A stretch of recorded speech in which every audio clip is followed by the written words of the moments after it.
মিশরে 5 ঘন্টা ট্রানজিট করছে। তো ট্রানজিটে আসি বসে আছি অনেকক্ষণ ধরে একটা ফাঁকা গাড়িতে। তো এখানে ট্রানজিটে থাকলে অবশ্যই আপনি খাবার খাইতে পারবেন, একটু খোঁজ নেবেন। তো আমাকে খাবার দিছে, তো এই খাবারটা আপনাদের সামনে ওপেন করতেছি। দেখেন কি দিছে আমাকে খাওয়ার জন্য। এই যে হচ্ছে আমার খাবারের বক্স।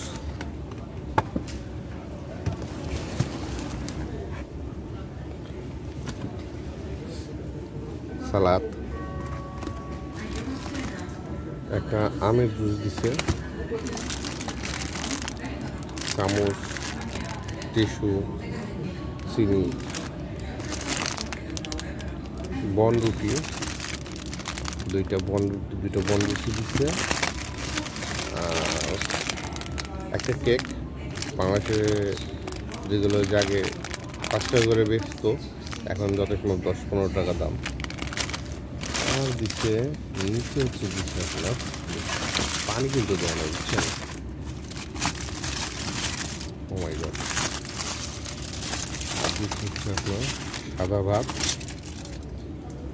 1 পিস মুরগির মাংস, আর 2 পিস হচ্ছে এটাও মাংস আর কি, গরুর মাংস যে কিমা করে যেটারে রুল করে ভাজে সেটা আর কি। যাই হোক না, আমি অত বলতে পারলাম না। তো এই হচ্ছে আমার ট্রানজিটের খাবার। আমি এখন খাওয়া দাওয়া করে নিই। সবাই ভালো থাকবেন, ধন্যবাদ। পানি দেয় না তো সমস্যা নেই, পানি হচ্ছে আমি আছে আমার ব্যাগে, পানি নিয়ে খাবো।